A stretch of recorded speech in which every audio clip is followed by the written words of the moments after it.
मुख्यमंत्री सुखविंदर सिंह ठाकुर ने बुधवार को आईजीएमसी में नए आपातकालीन और ट्रॉमा सेंटर का शुभारंभ किया। उन्होंने बीजेपी पर स्वास्थ्य सेवाओं पर ध्यान नहीं देने के आरोप भी लगाए। मुख्यमंत्री ने कहा कि अब कांग्रेस सरकार अत्याधुनिक स्वास्थ्य सेवाएं सुनिश्चित कर रही है। यही वजह है कि जिस ट्रॉमा सेंटर का उद्घाटन 1.5 साल पहले हुआ, उसे आज फंक्शनल कर दिया गया है।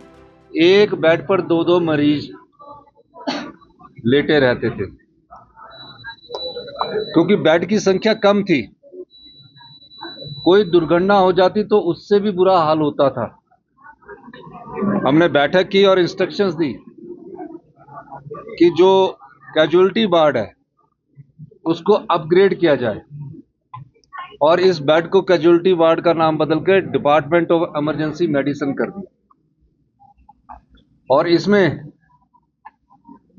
ये प्रयास है, इंस्ट्रक्शन दी गई कि अब जो पहली नज़र में जो पेशेंट आएगा वो इस कैजुअलिटी में आएगा और एक बेड पर एक ही पेशेंट होगा और उसको उच्चतम स्तर की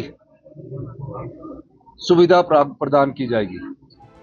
मुख्यमंत्री ने हरियाणा के परिणामों पर हिमाचल की गारंटियां, टॉयलेट टैक्स, मस्जिद विवाद के असर को भी नकारा है। उन्होंने कहा कि इस प्रचार का हरियाणा पर कोई असर नहीं हुआ है, लेकिन बीजेपी ने जमकर झूठ परोसने का काम किया है। इसके लिए जयराम ठाकुर पर झूठ का टैक्स लगाया जाना चाहिए।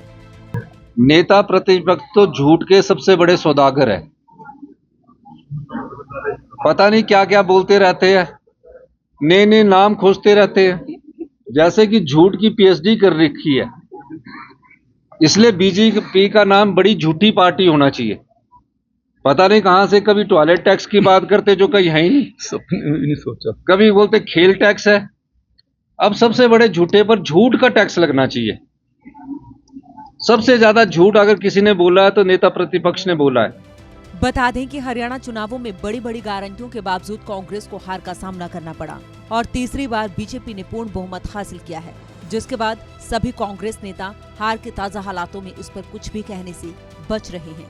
सूर्य समाचार के लिए शिमला से ब्यूरो चीफ अरुण उनियाल की रिपोर्ट। मुख्यमंत्री सुखविंदर सिंह ठाकुर ने बुधवार को आईजीएमसी में नए आपातकालीन और ट्रॉमा सेंटर का शुभारंभ किया। उन्होंने बीजेपी पर स्वास्थ्य सेवाओं पर ध्यान नहीं देने के आरोप भी लगाए। मुख्यमंत्री ने कहा कि अब कांग्रेस सरकार अत्याधुनिक स्वास्थ्य सेवाएं सुनिश्चित कर रही है।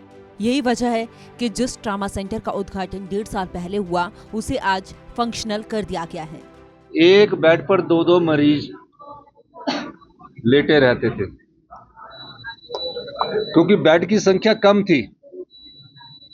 कोई दुर्घटना हो जाती तो उससे भी बुरा हाल होता था। हमने बैठक की और इंस्ट्रक्शंस दी कि जो कैजुअलिटी वार्ड है उसको अपग्रेड किया जाए और इस बेड को कैजुअलिटी वार्ड का नाम बदलकर डिपार्टमेंट ऑफ इमरजेंसी मेडिसिन कर दिया। और इसमें ये प्रयास है, इंस्ट्रक्शन दी गई कि अब जो पहली नज़र में जो पेशेंट आएगा वो इस कैजुअलिटी में आएगा और एक बेड पर एक ही पेशेंट होगा और उसको उच्चतम स्तर की सुविधा प्रदान की जाएगी। मुख्यमंत्री ने हरियाणा के परिणामों पर हिमाचल की गारंटियां, टॉयलेट टैक्स, मस्जिद विवाद के असर को भी नकारा है। उन्होंने कहा कि इस प्रचार का हरियाणा पर कोई असर नहीं हुआ है, लेकिन बीजेपी ने जमकर झूठ परोसने का काम किया है। इसके लिए जयराम ठाकुर पर झूठ का टैक्स लगाया जाना चाहिए। नेता प्रतिपक्ष तो झूठ के सबसे बड़े सौदागर है। पता नहीं क्या क्या बोलते रहते हैं, नए नए नाम खोजते रहते हैं, जैसे कि झूठ की पीएचडी कर रखी है। इसलिए बीजेपी का नाम बड़ी झूठी पार्टी होना चाहिए। पता नहीं कहां से कभी टॉयलेट टैक्स की बात करते जो कहीं है ही नहीं सोचा, कभी बोलते खेल टैक्स है। अब सबसे बड़े झूठे पर झूठ का टैक्स लगना चाहिए।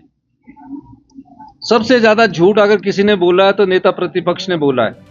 बता दें कि हरियाणा चुनावों में बड़ी बड़ी गारंटियों के बावजूद कांग्रेस को हार का सामना करना पड़ा और तीसरी बार बीजेपी ने पूर्ण बहुमत हासिल किया है, जिसके बाद सभी कांग्रेस नेता हार के ताजा हालातों में इस पर कुछ भी कहने से बच रहे हैं। सूर्य समाचार के लिए शिमला से ब्यूरो चीफ अरुण उनियाल की रिपोर्ट।